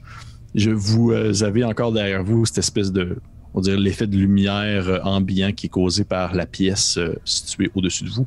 Et devant vous, vous avez la petite pierre de Alphonse située à un certain niveau des escaliers. Et oui. Mais elle est éteinte, juste pour bien spécifier le spell. Dans le fond, à partir du moment, à partir du moment où je mets de la lumière sur quelque chose, l'autre lumière s'éteint. Parfait. Donc, désolé, maître de jeu. Non, il n'y a pas de problème. La petite lumière s'est éteindue, donc vous avez devant vous l'obscurité, sauf pour Nairou qui a une belle vision nocturne assez lointaine. Tu aperçois, Nairou, en fait, que l'escalier descend sur encore peut-être une trentaine de pieds. C'est quand même assez profond. Et ça semble être vraiment comme un escalier très large, dans le sens que à votre gauche, il y a un mur, à votre droite, il y a un mur de pierre aussi, couvert de sable et de résidus terreux. Mais l'escalier demeure très large, dans le sens que vous pourriez marcher quasiment les 3 côte à côte, comme si c'était probablement un endroit pour faire transporter du stock autrefois, probablement de la marchandise, des choses de ce genre-là. Mais tout de même, vous descendez, Osnan, tu es en premier. Tu descends les 30 pieds jusqu'à, on va dire, au niveau du sol, en quelque sorte, au niveau de l'arrêt de l'escalier. Tu arrives devant une espèce de... je dirais une espèce d'encadrure d'une porte qui n'existe plus. Une encadrure de pierre assez large, assez épaisse. Et à l'intérieur, dans le fond, de l'autre côté de cette espèce d'embrasure-là, t'as ce qui semble être une espèce de grande salle que tu ne peux pas apercevoir le plafond ni les murs, dans le fond, au fond. Fait que tu dirais qu'elle doit faire au moins un bon 60 pieds de circonférence. Mais à ce moment-là, au moment où est-ce que tu atteins ce plancher-là, tu remarques que le sol est quand même couvert d'une fine couche de sable, comme si l'endroit avait été inondé de sable pendant longtemps. Il y a quelques objets de pierre qui semblent émaner ici et là, si on veut, du résidu sableux, que ce soit comme le reste ce qui semble être une espèce de pas un trône, mais une grande chaise en pierre. Après ça, tu vois qu'il y a une espèce de muret, une espèce de, justement, un monolithe qui semble comme avoir cassé, qui est comme tombé un peu sur le côté et tout ça. Du moins, c'est tout est-ce que tu peux apercevoir avec ton marteau devant toi. Et au même moment, tu entends cette espèce de son un peu comme qui te rappelle en fait le son que tu as entendu la première fois au coin de la nuit, une espèce de qui semble émaner plus loin à l'intérieur de la pièce obscurcie. Oui, sur vos gardes. Il y a quelque chose tout droit et ça me rappelle ce que j'ai entendu. On me confirme aussi, selon la voix en détresse, que des créatures à la peau sèche semblent être dangereuses dans le coin. Je n'ai malheureusement pas plus d'informations sur le sujet. Je vais ouvrir mon tome, puis je vais me préparer à incanter le sort toucher glacial. Chill touch. Parfait. Osnan, juste pour me donner une idée, puisque tu es celui qui est dans l'abrasure, si on veut, de la pièce, vers où tu t'enlignes? Tu vas-tu comme en ligne droite dans le centre de la pièce? Est-ce que tu suis un mur? Est-ce que tu... Osnan, il est pas du genre à reculer devant le danger. Il préfère éliminer la menace. Fait qu'il ferait probablement un signe à ses comparses de prendre ses flancs. Puis lui, il va aller tout droit vers le son. Il va aller directement vers le son. OK. Ah ouais, flip-flap de même, là. Ben, genre... Parfait. Ouais. Aller sur les côtés, moi, je m'en vais en avant. Ouais. Parfait. Tu te mets à avancer vers l'avant. Vous voyez, en fait, Osnan et... En fait, Alphonse et Nario, vous voyez Osnan pénétrer la pièce, s'enligner vraiment vers le centre de celle-ci. Vous le percevez toujours grâce à son marteau illuminé. Justement, ça devient comme une espèce de point lumineux dans une grande pièce obscure. De ton côté, toi, Nairou, par exemple, toi qui vois justement quand même très bien dans l'obscurité, tu aperçois au loin, de l'autre côté d'Osnan, vraiment plus loin dans cette espèce de pièce-là, des individus humanoïdes debout qui font un peu dos à vous et qui semblent être comme un peu recroquevillés sur eux-mêmes, comme s'ils étaient en attente de quelque chose. Est-ce qu'ils ont réagi quand j'ai parlé à Osnan? Non. Par contre, tu vois que Osnan s'enligne direct sur une d'entre elles. Tu sais. En même temps, c'est un peu ça son objectif aussi. Est-ce que je vois son combien? Rapidement, comme ça, t'en vois à peu près 4. Pitcher une roche à Osnan pour qu'il se revire de bord. Ok. Tu vas lancer une roche à Osnan? Ben, une petite roche, là, pas une grosse roche. Ok. Tu me lances un jet d'attaque, s'il te plaît. Oh, les routes, Peux-tu me lancer un jet d'attaque à distance, s'il te plaît? Va tuer le barbare. Dans le fond, tu vas ajouter ton. Un peu comme ton crossbow. Même chose que ton crossbow, sauf que ça va être.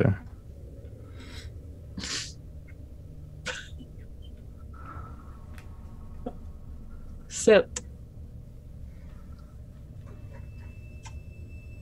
Combien? 7. 7. Tu lances ta roche, celle-ci va excessivement croche, pendant qu'elle va comme se cogner sur un des murets. Ah, ça manque lamentablement. Là. Elle va, dans le fond, s'effondrer sur. Tu vois qu'elle va comme rebondir quelque part d'autre et tomber. Osnan, de ton côté, tu continues à avancer vers le bruit. Et au lueur de ta torche, tu aperçois. Au lueur de ton marteau, tu aperçois quelqu'un de dos.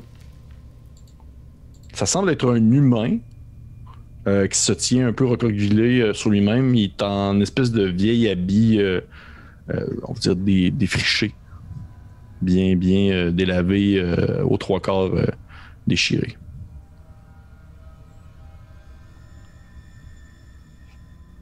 Qu'est-ce que tu fais?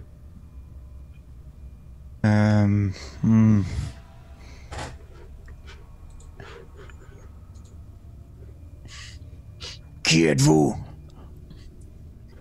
Tu dis ça? Je suis le barbare. T'entends une espèce de... Je suis le barbare. Tu roleplay ou tu roleplay? Tu demandes dans le fond qui... Ouais. Tu demandes qui est-il? Et tu vois que la personne a fait une espèce de bruit un peu qui ressemble à du... Puis elle se tourne tranquillement vers toi et t'aperçois en fait un visage cadavérique, un peu à la manière de quelqu'un qui aurait perdu l'entièreté de son eau intérieure. Tu vois dans le fond que ses lèvres sont comme fissurées, quasiment à la manière, si on veut, vraiment des lèvres gercées, comme si la personne justement elle avait comme pas bu depuis des années. Et il y a vraiment comme un creux qui se fait au niveau des yeux, laissant après l'année justement une espèce d'orbite vide où tu aperçois dans le fond du sable qui se met à couler un peu de l'intérieur des orbites alors que sa tête giglote un peu à gauche et à droite. Et au moment où il ne te voit pas mais te sent, avec ta lumière, tu as vraiment comme ton marteau soulevé au niveau de son visage éclairé. Il fait une espèce de... Et puis il shake un peu comme s'il était comme surexcité d'entendre quelque chose s'approcher de lui. Et je vais demander un jet d'initiative. Certainement. Oui, je m'en doutais pas. Qu'est-ce que c'est ça? Combat. Vous allez voir la map de combat. Il y a une map de combat sur Olbert Rodeo. Je vais placer... Maintenant. Oh, wow! Fait que je vous présente la map dans Olbert Rodeo, l'application que j'utilise pour les combats. Et comme vous pouvez voir, encore une fois, j'explique pour les gens qui écoutent à la maison. Il ne s'agit pas vraiment, du moins pour ceux qui sont à l'audio aussi, vous pouvez pas vraiment le voir, mais j'utilise pas en fait des carrés, des quadrillés de combat pour l'instant. J'utilise des zones de combat. Je trouve que ça permet d'avoir une bonne fluidité pour le fight. Fait que présentement, dans la zone de combat, nous avons, il y a 3 zones au corps à corps, à distance et hors combat. Nous avons Osnan qui se trouve présentement au corps à corps, entouré de 3 créatures un peu cadavériques qui semblent émaner et découler du sable. Il y en a une autre un peu plus à distance aussi qui vous a aperçu. Et très loin, vraiment à l'entrée de la pièce, cette espèce de grande pièce carrée remplie de sable et d'objets, on va dire, presque décomposés complètement. Nous trouvons également Nairu et Alphonse qui sont en zone hors combat. Oui, question Alphonse. Je veux pas metagamer, là, puis c'est toi qui le règle, là, DM, mais tu sais, je préparais un sort de Chill Touch, puis je suis... là, je sais plus comment le dire en français. Je suis tireur d'élite de sort. Je suis Spell Sniper 240 pieds. Oui. Fait que dans le fond, tu voulais savoir si tu pourrais faire un tour de surprise en quelque sorte. Ben ouais, c'est ça, exact. Ben si je vois quelqu'un qui est hostile à Osnan. Mais oui, je vais te laisser parce que je suis magnanime et miséricordieux. Wow! Je vais te laisser, après ça, on va faire le jeu d'initiative. 15. 15, dans le fond, tu vas toucher celle qui était vraiment devant. Ouais, moi je veux défendre mon ami la tortue, là. 15, ça touche. 7 points de dégâts nécrotiques. Alors que cette main sort du sol puis arrache une partie de sa vitalité. En fait, tu vois que la main sort du sol et commence, dans le fond, l'espèce de main un peu justement mauvâtre, squelettique, va rentrer à l'intérieur de la créature, se trouvant devant Osnan, la pénétrant de son espèce de grand doigt. Et celle-ci ne semble pas totalement affectée par ton attaque. Damnation! Ouais. Ok. Initiative, messieurs, dames, initiative. 21. 21. Ah, voyons donc. 20. Et là, ça suffit, les enfantillages. We gonna crush those sand people. On va subir la foudre du DM dans pas long. Yep. Fait. Oups. Nairou, c'est quoi ton modificateur de dextérité? Plus Très un. dex. Plus 1? Ok. Moi aussi. Fait qu'on peut jouer en même temps. Oh. C'est ça qui est cute, hein? Fait que nous autres, on va prendre tout notre tour pour s'écœurer. Osnan, à toi. C'est moi qui commence. Non, c'est moi.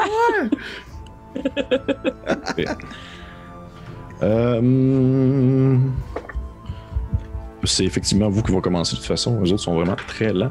Ça va commencer avec notre cher Alphonse ou Nairou, un de vous deux, c'est vous qui décidez.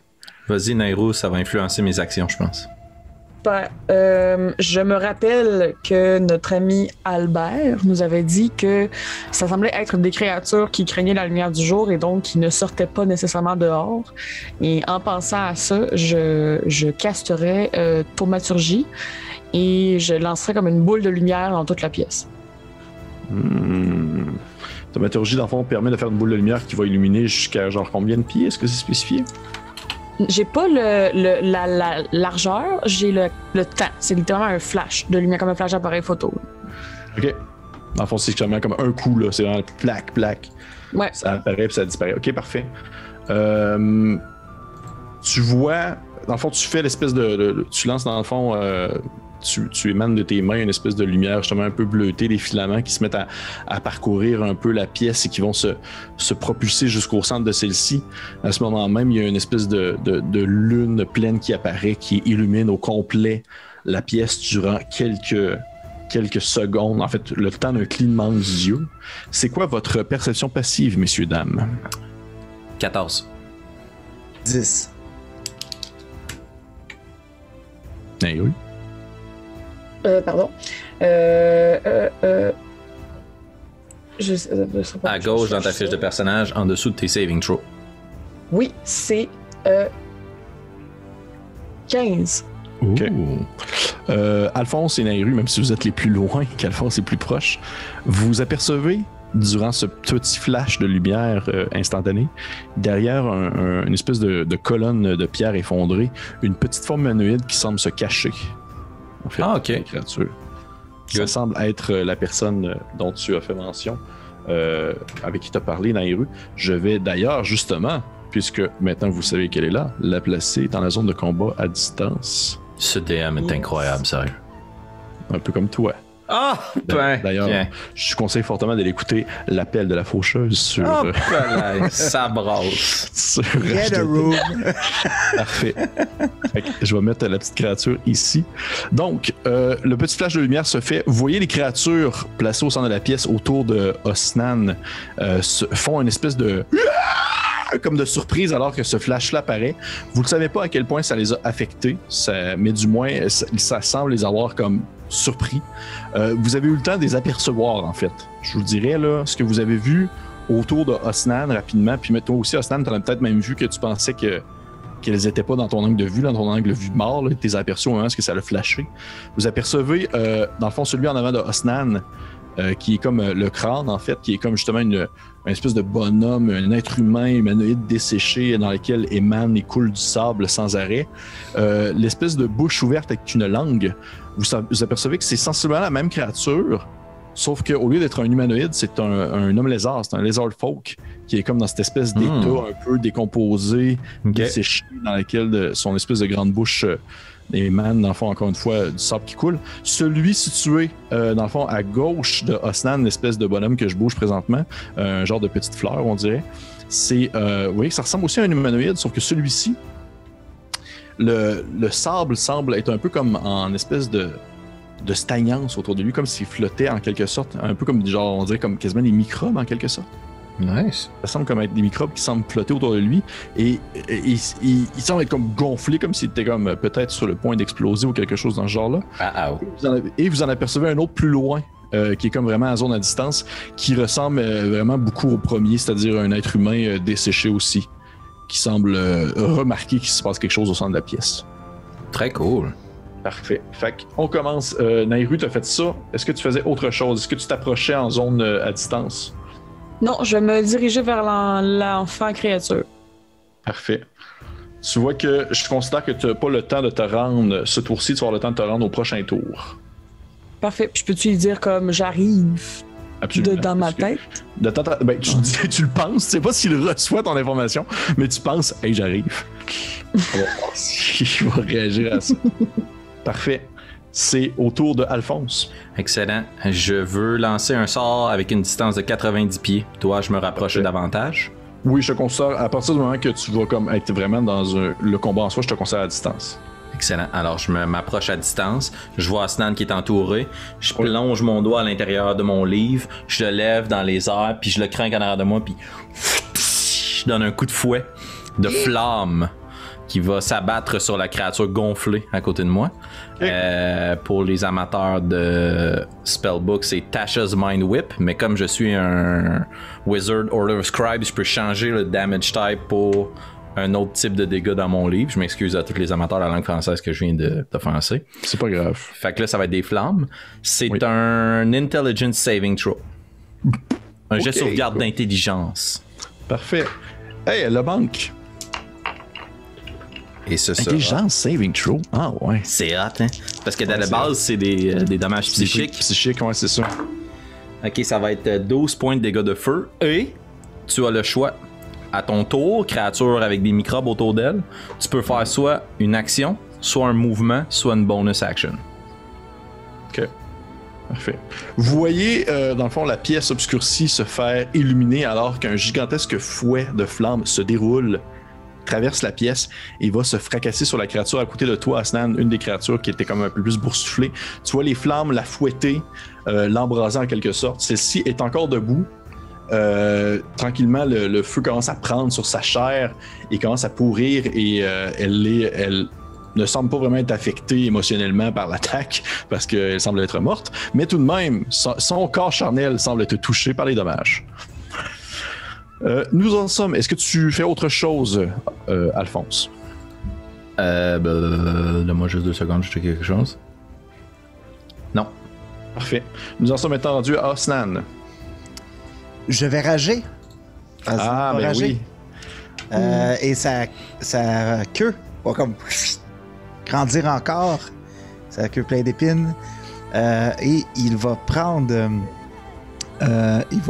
son tour pour frapper la créature qui a pas fait le saut, mais qui le dégoûte un peu devant lui. Là. Il va frapper la première menace qu'il a vue. Parfait. Fait que c'était l'humanoïde desséché. Ouais. Parfait. Fait que 21 pour toucher. Absolument. OK. Pour un D8. OK. 10 points de dégâts contendants. OK. Tu donnes un élan avec ton gros marteau et tu fracasses en fait sur le crâne de la créature. Tu entends une espèce de craquement qui se fait alors que la tête semble se dégonfler un peu à la manière d'une espèce de raisin que tu presses. Là, puis il y a genre comme du sable qui se met à émaner partout, genre de ses extrémités. La créature se tient encore debout toutefois Elle a été affectée par ton attaque, mais tout de même, elle est encore vivante. Ou du moins, elle est encore mort-vivante. Et nous en sommes maintenant rendus à le lézard cadavérique devant toi, Osnan. Tu vois que celui-ci se met à se déplacer vers toi en se traînant un peu les pieds. Et il rouvre son espèce de grande gueule un peu élancée où, dans le fond, se met à couler, dans le fond, des espèces de... Justement, des petits ruisseaux, des petits ruisselets de sable qui se met à glisser d'entre ses crocs et il va essayer de te mordre, tout simplement. Toi qui le serrant, tu fais une espèce de... Et ça va être un... Ça te manque avec un 14. Oui, tu vois la créature va se fracasser sa bouche sur ton armure naturelle, évitant toute l'attaque. Ça te fait rien du tout. T'es ben trop cassé. Je monte ma carapace. Exactement. Nous en sommes maintenant rendus aux humanoïdes zombies normales, si on veut en quelque sorte, entre parenthèses. Il y en a un, celui que tu as attaqué, dans le fond, que t'as fait dégonfler sa tête, va t'attaquer également, Stan. L'autre, vous voyez qu'il s'approche en fait d'espèce de forme humanoïde cachée derrière le rocher. Elle semble, dans le fond, être attirée par cette espèce de petite forme qui voudrait être bien cachée, mais qui n'est pas bien cachée, malheureusement. Encore une fois, tu les attaques, Ostan, tu vois la créature se projeter vers toi et elle te manque misérablement. Tu la vois dans le fond balancer ses bras mous dans ta direction et tu fais tout simplement une espèce de mouvement un peu de côté, évitant ainsi son attaque comme si de rien n'était. Et nous en sommes maintenant à la créature qui a déjà pris feu, l'espèce de zombie un peu gonflé, qui va t'attaquer également, Osnan. Il va t'attaquer. Il y a 2 attaques, lui. Oh, la première, ça va te manquer. La deuxième... Est-ce qu'un 18 te touche? Nope. Ah, tabarnouche! Shit! Tu vois ça n'a pas de bon sens. Tu vois le zombie se balancer vers toi, tout sporeux et gonflé, et il essaie de comme vomir en quelque sorte des espèces de sable un peu comme... ça ressemble quasiment à de la poussière, ça se met comme à vouloir te glisser dessus, et encore une fois, tu fais un mouvement un peu de côté, évitant son attaque aisément. Intouchable, Osnan. L'intouchable Osnan, ça va être ça ton nom maintenant. Nous en sommes maintenant rendus à Alphonse ou Nairou. Nairou? Oui. Un peu de la même manière que mon collègue magicien, et non pas parce que je voulais le copier, mais parce que c'était déjà mon idée. Ouais, je vais à mon tour lancer une flamme qui sera sacrée vers celui qui s'approche de l'enfant. Bien sûr. Superbe. Parfait. Qu'est-ce que je dois faire? Un jet de dextérité, s'il te plaît. Bien sûr. Je l'ai manqué parce que je connais pas ton niveau de difficulté, mais j'ai eu 4. C'est plus que 4, effectivement. Oui. Et je vais donc vous faire mal un petit instant. Un instant, s'il vous plaît. À de 2. Ah, mes gars. Bon. 2? Oui. 2 dégâts radiants. 2, excuse-moi, mon Dieu, 2 dégâts radiants. C'est ça que je pensais que c'était un onomatopée que tu avais fait avec ta voix. 2 dégâts radiants. Tu vois, en fait, tu vois que tu lèves la main en direction de la créature et il y a une espèce un cercle lumineux qui se met comme à se créer sur son front et ça se met comme à brûler en quelque sorte, comme s'il prenait feu. Tu vois que ça lui fait quand même beaucoup de dégâts, ça semble l'avoir vraiment affecté émotionnellement et physiquement. Mais tout de même, celle-ci continue à avancer envers l'espèce de créature qui semble être cachée derrière le pilier sur le sol. Nous en sommes rendus maintenant à Alphonse. 30 pieds, est-ce que je me rends à côté d'Osnan? Absolument. Je vais me rendre à côté de lui. Je vais plonger encore une fois la main dans mon livre, lever mes doigts dans les airs, puis je vais mettre devant moi main chaude, main brûlante, burning hands, dans un cône de 15 pieds. Je vais brûler tout le monde et Osnan. OK. Ça fout les emballances. Ben, dans le fond, fois, tu sais. Ouais, mais t'es habitué, puis c'est la meilleure façon de pogner tout le monde. Je m'excuse, bro. Dex? Jet de sauvegarde de dextérité. Parfait. Et 13. 11. J'en ai aucun qui l'a réussi. Ouch. C'est Alphonse qui me fait plus mal. Ouais, sorry, bro. 13 de dégâts de feu. 13 de 13 de dégâts. dégâts de feu. Je m'excuse. Ok. Ah, ok, là, il se passe des choses, par exemple. Vous voyez celui à côté de celui que tu avais déjà commencé en y écrasant la tête tel un citron, mon cher Osnan. Tu vois qu'il s'effondre sur le sol dans son propre restant, alors qu'il se fait littéralement brûler par des flammes qui émettent du bout des doigts de Alphonse. Alphonse, t'as vraiment comme étiré ta main, soudainement des flammes.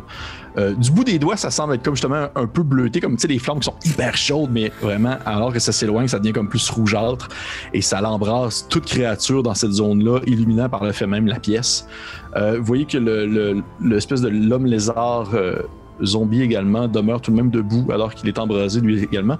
Celui à gauche, lui qui était gonflé de spores, vous voyez qu'il se met comme à fondre en quelque sorte, comme si justement les flammes tellement chaudes se mettaient à faire fondre sa chair ainsi que ses tendons et tout. Mais tout de même, vous voyez qu'à un certain moment donné, alors qu'il fond, il se met à fondre et soudainement, vous le voyez qu'il se met comme à gonfler et il explose alors en mourant. Je vais demander à Osnan ainsi qu'à Alphonse de me faire un petit jeu de Dexterity Saving Throw, s'il vous plaît. Ah shit, je viens de tuer notre ami. 20. Réussi. 20 aussi. Wow. Réussi pour les deux. Tout de même, vous allez manger la moitié. Dans le fond, je vous donne déjà la moitié. Ok, vous n'avez pas besoin de rediviser encore. Je vous donne la moitié. Vous allez manger 7 de poison. Quelque chose pour ça, le poison, toi, tortue? Nope. OK. Vous voyez vraiment comme, dans le fond, des espèces de résidus sporiques qui se met comme à revoler un peu dans tous les sens et pénètrent dans votre peau et votre chair, puis vous vous sentez comme sale, un brin, alors que la poussière retombe. Donc, c'était très efficace comme attaque, mon cher Alphonse. Tout de même, malgré tout. Nous en sommes rendus à Osnan. Osnan, devant toi, tu vois un homme lézard enflammé et mort-vivant qui a de la difficulté un peu à se tenir debout. Homme lézard. Homme lézard. Homme lézard, ouais, c'est ça, hein, c'est ça. J'espère que c'est dans le point un critique. Ça serait bon. T'arrêtes, je crois pas. Bullshit. Bullshit. Sérieux? Wow. Wow! Coup critique 25. Hop là! Ah, c'est dommage, hein? Tire-moi tes dégâts. Aïe, aïe. Je suis désolé. Non, mais c'est bon, Ben. C'est exactement ce que je voulais. Je t'ai dit de faire ça. Ouais, t'as un pouvoir, J'ai le pouvoir. Ok, fait que ça va être 2 fois 1 des 8 plus 5. Ok, fait que 5, 11. Non, 11. Ça fait 16 points de dégâts bludgeoning. Tu vois que tu décapites la créature devant toi en donnant un bon coup circulaire avec ton arme, lui faisant détacher la tête de ses épaules. Et le squelette, dans le fond, le zombie s'effondre sur le sol, alors que tu vois la tête zombifique reptilienne tomber un peu dans le sable et le visage un peu sur le côté rouvre et ferme la bouche encore pendant quelques secondes avant de finalement s'éteindre pour toujours. J'aimerais remercier le dé Dipsy Dice, qui est un coup critique. Petit plug, il y en a encore? Oui, il y en a encore. C'est un vous voyez que c'est malade. Oui. Nous en sommes rendus maintenant au lézard. Le lézard étant mort, il reste un seul zombie. Celui-ci, dans le fond, se balance. En fait, va essayer d'attaquer la petite créature cachée derrière l'espèce de petit muret de pierre.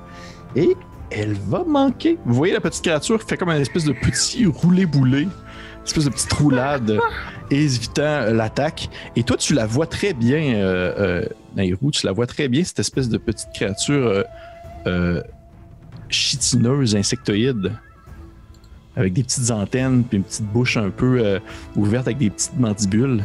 Ça ressemble un peu comme une fourmi sur 2 jambes, en quelque sorte. Quoi? Je l'aime déjà. Fait que celle-ci, ouais, elle a comme manqué son coup, le zombie l'a manqué. Et nous en sommes maintenant, ça revient à Alphonse. Hey, c'était vraiment un combat vraiment trop facile pour la Ligue. Alphonse ou Nairou, en fait. Ouais, Alphonse ou Nairou. Vas-y, Nairou. Parfait. Nairou. Je vais aller jusqu'à la créature, je me rends. Oui, absolument. Parfait. Pas la fourmi, là. Je parle plus de... Ah, ok, voilà, c'est comme ça. Ouais, absolument, oui. Non, tu avais raison du premier coup, excuse-moi. Je veux attaquer le monstre. Parfait. Super. Tu es encore avec oui, ma mace, mon bâton gros bâton en métal. Là. Parfait. Tu fonces dessus. Tu passes par-dessus l'espèce de petit... le petit muret de pierre jonché sur le sol à côté de la créature qui te regarde de ses grands yeux globuleux d'insecte. Tu sais pas trop si elle te regarde avec surprise ou avec joie, parce que ça est difficile d'avoir les effets émotionnels dans cette face-là. Et tu attaques le zombie devant toi. Tu peux tirer ton jet d'attaque si tu veux. Oui. 19. Le 19, ça touche. Excellent. 6 balles. 2. Oh. Tu donnes un coup, tu prends ta massue et tu frappes dans le fond sur le bord de la tête de la créature. Tu vois la mâchoire se détacher, revoler à plusieurs mètres, alors qu'une espèce de petit jet de sable se met comme à tomber sur le sol. La créature est encore debout par contre. Nous en sommes maintenant rendus à Alphonse. Ok. Là, moi, théoriquement, ça, je dois pas voir ça. Là. Non, c'est dans l'obscurité la plus totale, effectivement. Mais tu entends le combat, par exemple. Ok. Je vais m'approcher dans cette direction-là, le plus à tâtons possible. Ok. Puis je vais... Je te vois que je prends en considération que la salle est assez grande que tu peux te rendre facilement sans vraiment... En suivant le bruit de combat, là, c'est pas écho à un point que tu vas te perdre. Là, tu trouves la source, puis tu sais, assez rapidement, tu peux avoir un visuel dessus. Là. Ok, ben, au pire, ce sera des avantages, mais je vais essayer de refaire toucher glacial, chill touch. À distance, ouais. Ouais, c'est 240 pieds, mais tu sais, je voulais m'approcher pour voir. Là. Parfait. Ben oui, ça va être un désavantage dans ce cas-là, parce que tu vas être pas grave, ça me dérange pas, m'a touché pareil. Ça touchera pas par contre. J'ai eu 9. 9. T'as peu, je pense que ça touche. T'as peu, je vais regarder pour être sûr. Oui, ça touche. C'est à 9 de points c'est à 9 de CA à cause d'une dextérité. Une dextérité de merde. Mets ça dans ta pipe, le barbare, je vais avoir plus de kills que toi. 4 de dégâts nécrotiques. 4. Encore une fois, tu vois le petit doigt osseux qui va dans le fond se fracasser sur la créature, ne semblant pas lui faire tant de dommages que ça, encore une fois. Mais un peu ou pas un petit peu, là. Correct. Quelques petits dommages, ouais. Correct. Et nous en revenons maintenant sur le nouvel accent de Alphonse. Ben correct. Je viens pas vraiment de l'Empire. Ouais. Ok. Nous en revenons maintenant à Osnan. Osnan va courir dans la même direction que Alphonse, oui. En espérant voir la menace devant lui. Est-ce que, avec mon marteau encore en lumière, je l'espère? Oui, absolument. Tu trouves aisément le combat. Tu vois en fait Nairou qui vient de lui arracher le bas de la mâchoire et la créature semble avancer tranquillement vers elle. Bon, on va essayer de finir l'ouvrage. Oui. Allez là, come on. Natural one. Oh, c'est dommage. Tu vois que tu t'élances. Ça, là, pour vrai, là, j'ai hâte qu'on joue à un jeu qui va avoir des tables de ça. Tu t'élances et malheureusement, tu ne fais que manquer la créature. Malheureusement, là, vous avez comme one-shoté 4 zombies, puis là, il y a le dernier qui vous fait vraiment se tuer puis qui fait tirer le combat. Là. Vous voyez celui-ci, probablement que, en fait, c'est vraiment un pur hasard qui en sorte que tu le manques. Là, ça en est quasiment gênant. S'il y avait comme des spectateurs, le point que tu te fais bouer. Nous en sommes attendus au zombie qui va cette fois-ci attaquer Nairou, par exemple. Nairou, est-ce qu'un 14 te touche? Pile poil. Pile poil, il va, dans le fond, essayer de te mordre, te transformant ainsi en zombie. Non, c'est pas vrai, ça fait pas ça. Un zombie de sable. Zombie de sable. Tu vas manger 4 de piercing damage alors que tu vois la créature, dans le fond, trébucher en quelque sorte, tomber sur ton avant-bras alors que tu essaies de la bloquer et elle prend vraiment une grosse chunk dans ton bras. Mordant ici jusqu'au sang. Tantôt, elle s'est fait arracher le bas de la mâchoire, right? Ouais. Ouais, fait que là, elle mord juste avec le dessus. Ah, c'est vrai, t'as raison. Ouais, elle fait juste comme s'accoter. C'est sûr d'un coup de tête, elle se force vraiment pour essayer d'enfoncer ses canines. Ouais. Ouch. Parfait. Nous en sommes maintenant rendus à Alphonse ou Nairu. Allez, finissez-moi ça. Vas-y, Nairu. Ah ouais, là, je suis fâché, là.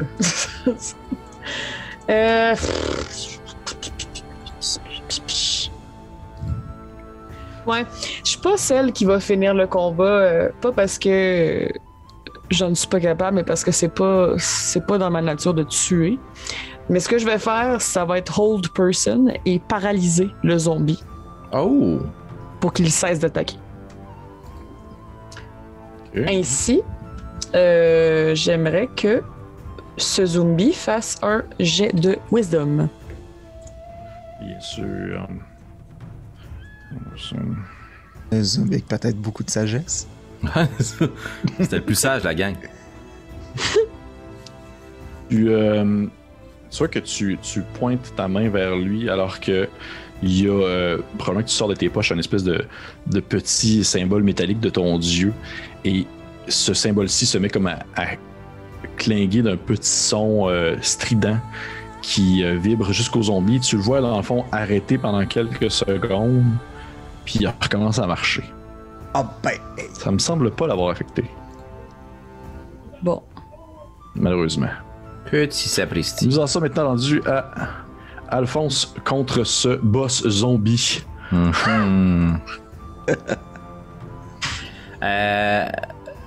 Dans l'ordre, j'ai vu qu'Osnan jouait tout de suite après moi. Fait que ce que je vais faire, ne sachant pas s'il y a d'autres choses là, dans la pièce, je vais sortir, j'imagine, une petite dague de silex ou de bronze. Une bronze, oui. J'essaye de pas faire d'anachronisme. Ouais, de bronze. Puis, un certain. C'est sûrement un ouvre-lettre, en fait. Juste pour les besoins. Oh mon Dieu, un coup de papier. Ouais, puis là, je suis comme. Puis je vais le pitcher dans la direction du zombie. Parfait. Tu le vois très bien, là, parce qu'il Ouais, parce que. Dans une autre vie, j'étais un rogue. Un roublard. Ça va être 21 pour toucher. Oh! Ça te touche.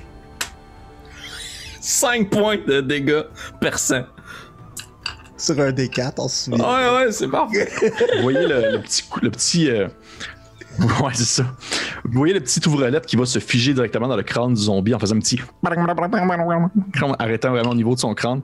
Et le zombie fait une espèce de petit avant de s'effondrer sur le sol inerte et définitivement mort de sa non-mort. Et à ce moment-ci, vous apercevez la petite créature qui se soulève derrière, dans le fond, son espèce de pilier sur le sol. Et vous voyez tous cette petite bestiole un peu humanoïde qui se tient sur ses deux jambes mais qui ressemble tout bon à une espèce de mélange entre une fourmi et un type de coléoptère quelconque. Vous voyez qu'elle a vraiment de la grosse chitine au niveau des bras et des jambes. Une espèce des espèces de deux grandes antennes sur la tête qui se pavanent un peu vers l'avant, tomber vers l'avant. Vous voyez qu'elle a des espèces de jambes beaucoup plus longues que son torse, dans le sens que ça fait comme un peu des jambes un peu à la manière d'une sauterelle qui se plie sur elle-même, en quelque sorte, en zigzag. Et elle a également 4 bras, en fait. Wow! 4 bras. Et vous voyez, celle-ci est tout petite, minuscule. Elle doit faire peut-être un 3 pieds de haut. Ça semble être un enfant. Elle vous regarde avec ses grands yeux vitreux de bestiole, avec un air un peu surpris en vous regardant. Puis immédiatement, vous entendez tous dans vos têtes la voix qui se met à vous parler en faisant comme... Grain Blanc est content de vous voir. Je dois ramasser mon ouvre-lettre puis m'approcher.